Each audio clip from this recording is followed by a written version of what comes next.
Such a joy to be with you on this important Sunday as you celebrate 140 years.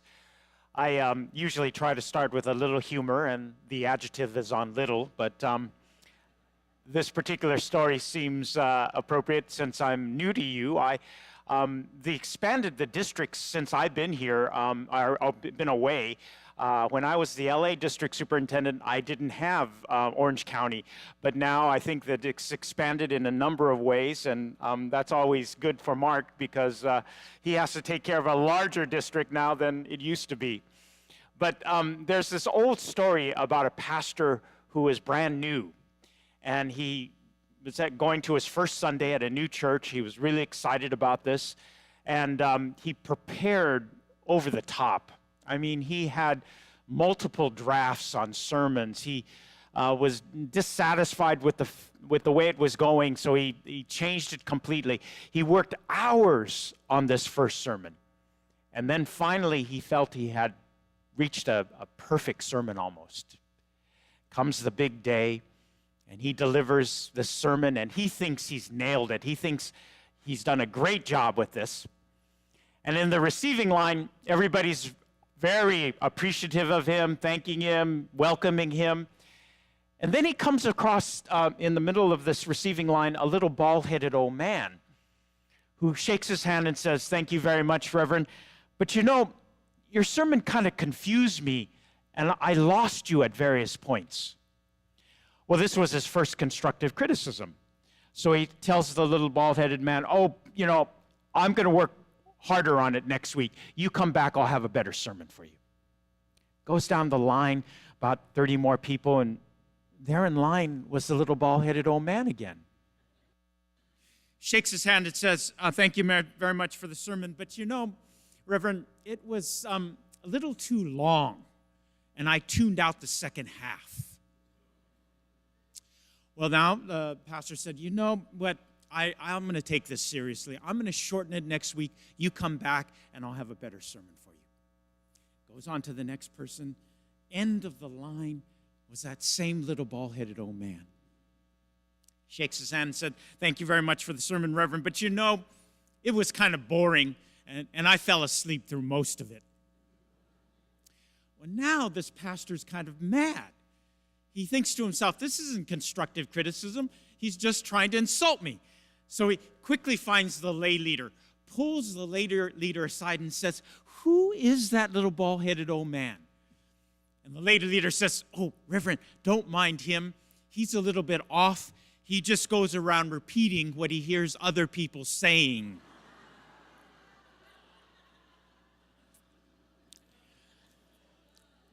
So today, if you have criticisms of this sermon, you don't have to keep going back in line. You could just get it all out at once, and I'll be perfectly fine with that. It is a great day, though, 140 days, 140 years, and I want to congratulate all of you. Many of you probably have been here, maybe not quite 140 years, but you've been here a long time and have been the backbone of this church. I want to congratulate your pastoral staff. I've known James for many years. Actually, I'm so old that I think I was the Board of Ordained Ministry chair when he came through the process. And all your pastors I've known personally from the past. It's great to see Dave. I've talked with him on the phone, but it's great to get to see him in person. And Don has recently just retired, and all of them are such a legacy for all of you. And the nature of anniversaries, though, are interesting because you look back at the past with joy, but we have a danger here. And the danger is that you don't become nostalgic about the past. Nostalgia, I think, really harms us more than helps us. One of our pastors, a younger pastor, just got ordained, talks about this when she said, you know, the old days, she's a young pastor, she hears about that all the time. And she says that was part of our past that is never to be recovered, she says. It's part of what was culturally, a Christianity that was culturally conditioned. And the way she puts it is, people didn't have anything to do, so they came to church on Sundays. And those days are gone. Her excitement is we're past that, and nowadays people have to want to come to church. It's not something they do by reflex or by habit. And she says that's exciting because now we have Christians who want to be here rather than just there's nothing else to do, so you come to church. We have to think of it in that term. And what you have to think about is not the past or even the present, but what is the future lies for this church? What is the future in terms of this community and neighborhood around you? That's the most important question. So on this anniversary sermon service, I ask you, what is your next big goal for this church? What is your next dream for the next 140 years? In the words of the leadership guru Jim Collins, what is your next BHAG? Big, hairy, audacious goal. You have to think of that for your future. Now, in this Luke 10 passage, there's an interesting phenomenon with Jesus' strategy. You see, prior to this, Jesus went out alone and ministered to the crowds. God gave him the gifts of healing and preaching and even raising the dead. And he goes out and he does that by himself. But the crowds become too large. He can't handle them. The needs are too great.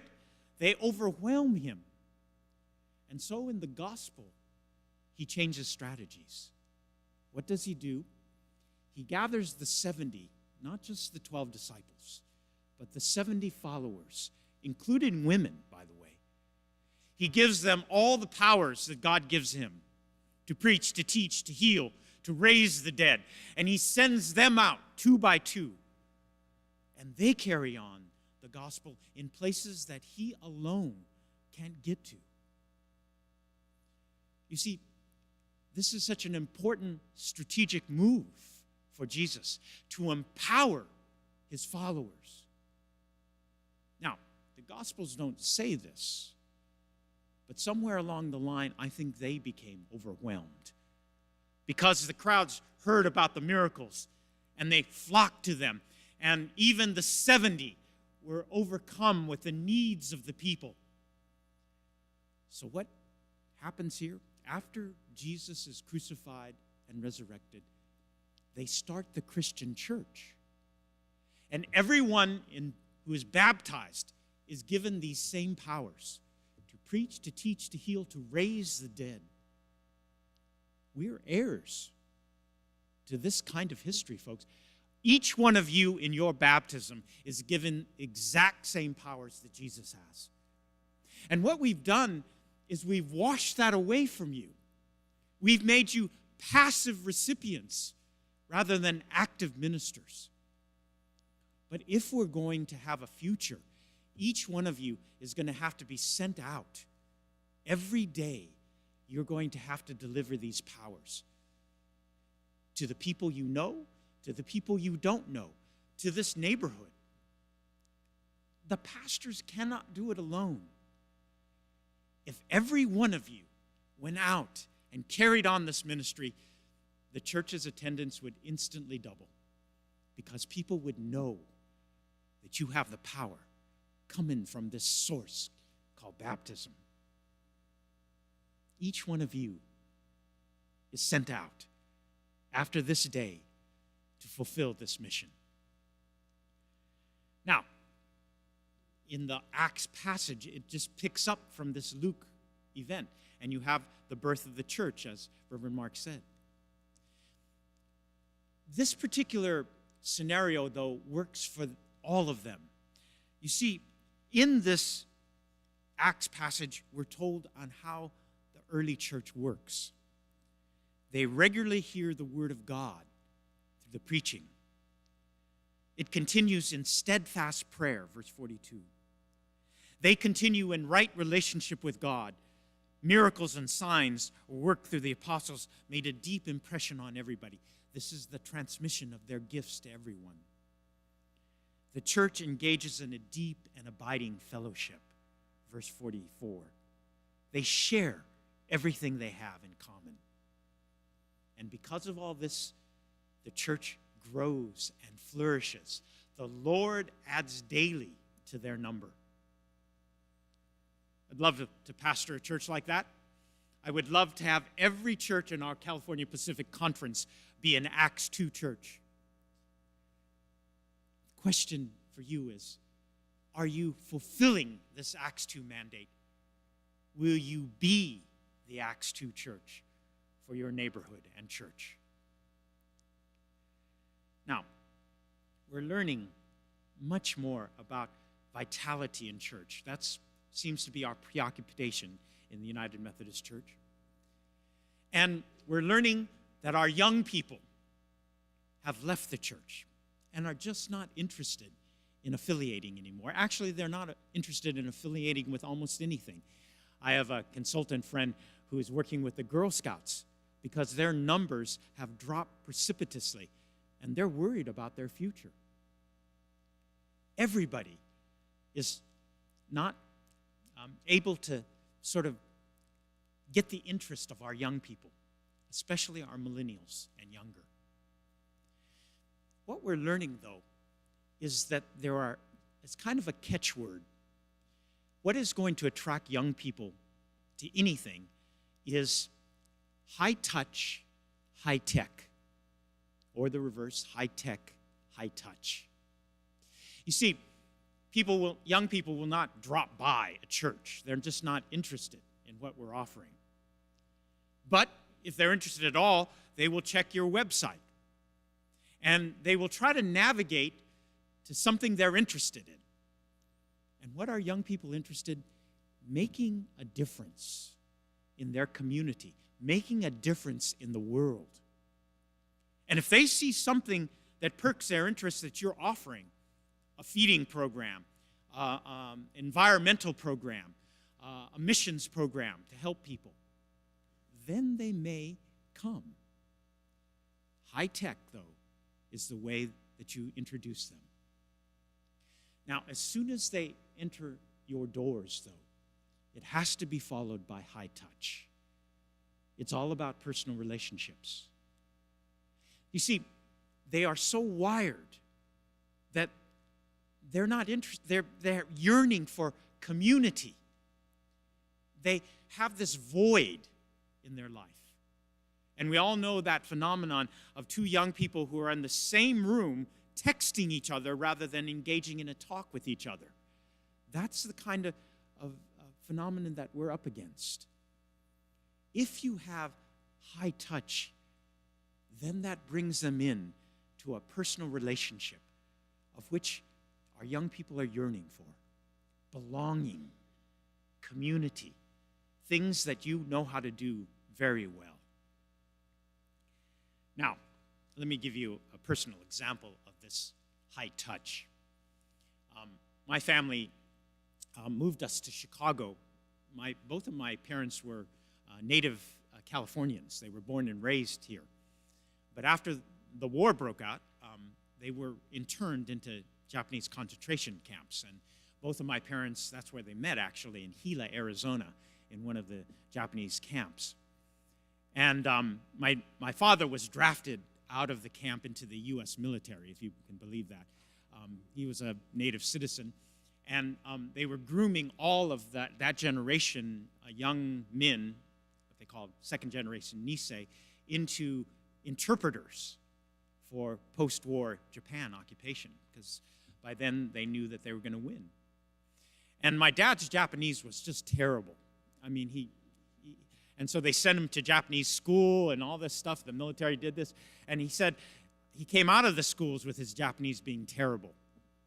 And sure enough, after the war, they sent him to post-occupied Japan. And he was assigned to a unit where his captain spoke fluent Japanese. And my dad said he used to meet with the Japanese community and they'd call my dad. The captain would say, "Here's my interpreter, but he doesn't know very much, so you could talk to me personally directly." My dad said it was the easiest assignment in the history of the U.S. military.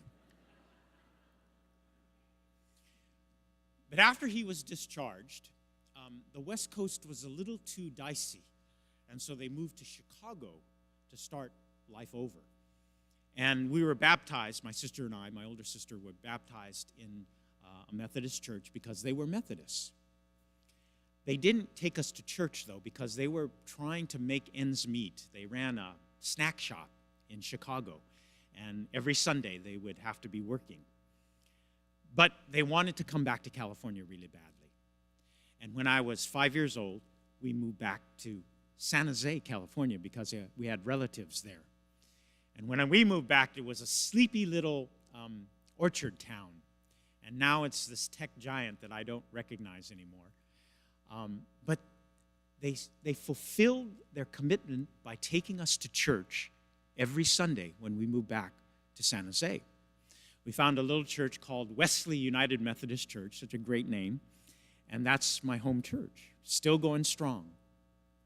Now, at first, my parents would just drive their car, park in front of the church, let us off to Sunday school, and they'd read the newspaper in the car.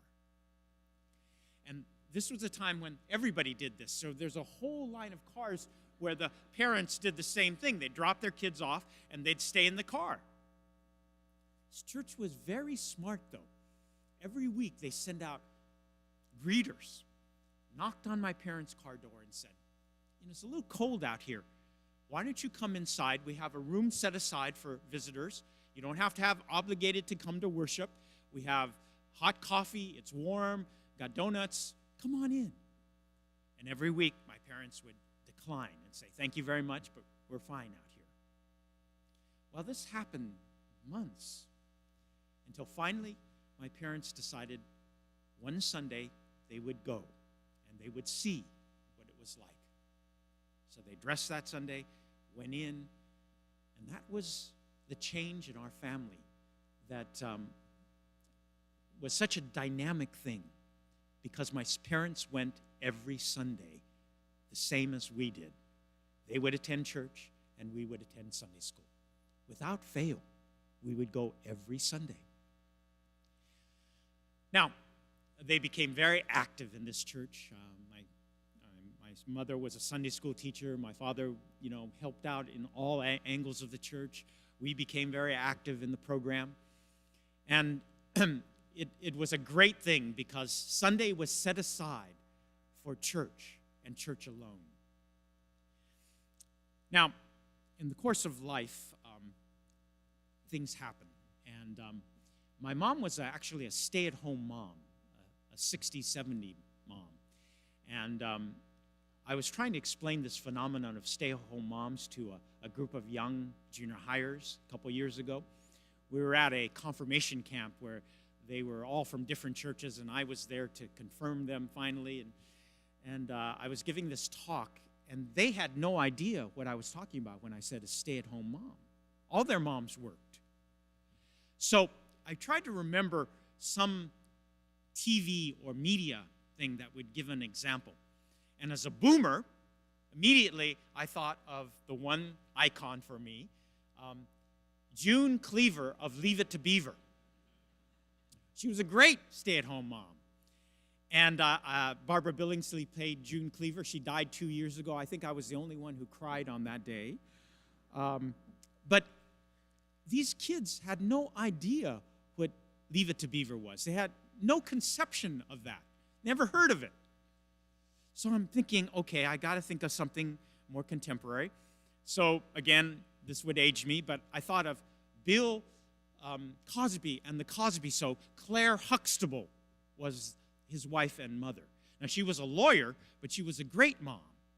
This was before Bill got into trouble, by the way. They had no idea who Bill Cosby was or Claire Huxtable. So I'm racking my brain in the middle of this talk trying to think of something that would be relevant to them, and then it hits me. Marge Simpson of The Simpsons. Immediately they go, "Oh, okay, we get it. Marge Simpson, we understand now what you're talking about." it did hit me at that moment that if Marge Simpson is the icon of motherhood, we're in a big trouble.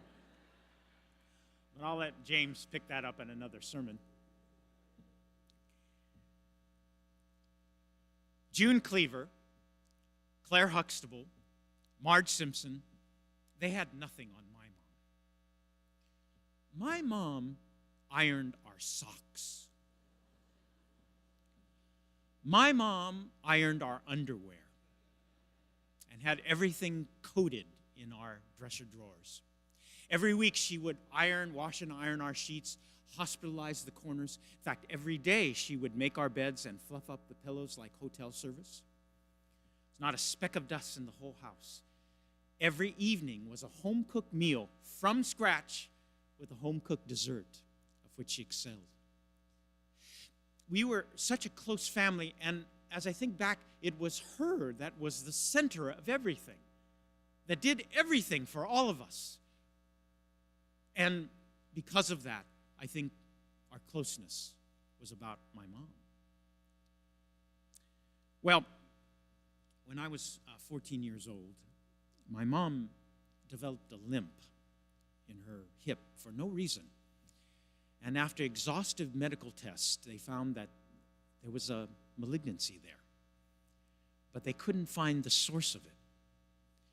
And medical technology wasn't what it was back then, now. And they never did find that source. My mom's faith, though, was so deep, it kind of put mine to shame. Actually, both my mom and dad's faith put me to shame. She knew that God was real.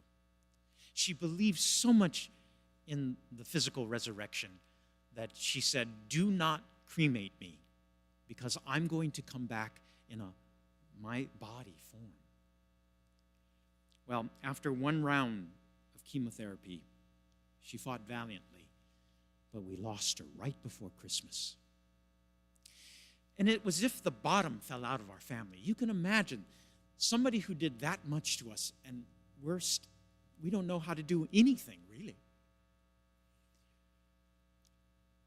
After she passed away, I noticed that a stream of friends came to visit. Each one of us had our own set of friends.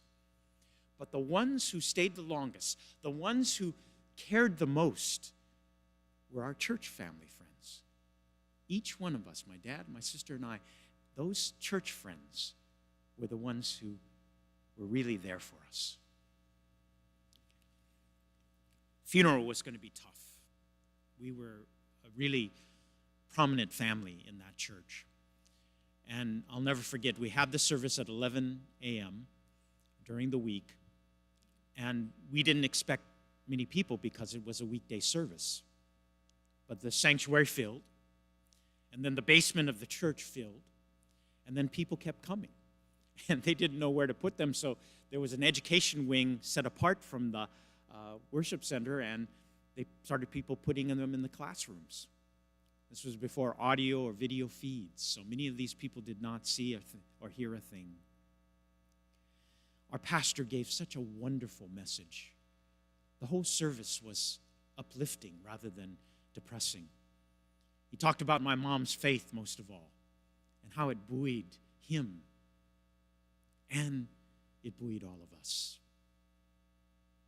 After that service was over, we were to lead a processional to the gravesite. And I remember coming out of the service, and the cars were lined up ready to go, and I looked down the street at the sea of cars, and I literally could not see the end of the line of cars. And that's when it hit me, folks. With all of these people who love my mom, who were there to pray and support us, how could we not make it? How could we not survive? And we did. We did. It is the testimony of high touch in my life. And I would not be standing here right now without that moment and dozens of other moments by the Christian church. This is the Church of Jesus Christ transforming lives, transforming my life. my loyalty to the Christian Church and the United Methodist Church would never falter after that day. Now, this is a kind of extreme example, but I'm sure there are those out there in your midst that have had the same experiences from this church. That 140 years you have transformed people. And whether you know it or not, it's happening. And it's because of your faith in Jesus Christ and your love and care in high touch. That is what's going to make or break the church of the future, I believe. That young people will feel the Spirit, will feel the faith, but most of all, they'll feel the loving touch of all of you. And that's going to make the difference. Now, as we look at this future, I know we're worried. We're getting older. The average age of the United Methodist Church is 58 years old. Our timeline is running out. And yet, do not ever stop to question the vision and the faith of Jesus Christ. That Christ will find a way for all of our churches. That it won't be the cultural Christianity that we knew in the past, but there will be new people who are enlivened, emboldened by the vision that we have. And they will come, and they will take our place. I have no doubt. But we have to do our part. Each one of us has to go out, and we have to speak boldly this truth of Jesus Christ and this love that we feel and we know in our hearts. Let me close today with this particular story. A church very much like yours, very strong church, but worried about its future. The pastor had seen a young couple, which was a symbol of the future, coming a couple Sundays in a row. And he had greeted them but didn't get to know their story at all. So one Sunday they made an appointment to see the pastor.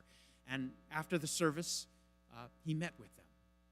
And he said to them in his office, "I'm so glad I got a chance to talk with you. I didn't have a chance to sit down with you yet." And they sort of gushed. They said, "This church is so warm and welcoming." They felt like this could be their church for a long time. And then they asked the pastor, "Pastor, would you mind baptizing our child?" And he had never seen them with a child, so he said, "Of course I would." And he went through the baptism ritual and all of the requirements, and they set a date of the next Sunday.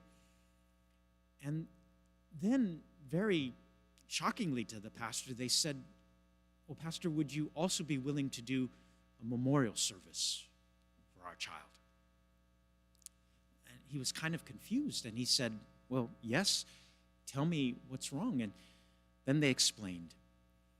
Their child had had a cancer from many years, a childhood cancer. And she had fought valiantly against this. They had done traditional medicine. They had done experimental medicine. And there was nothing else they could do.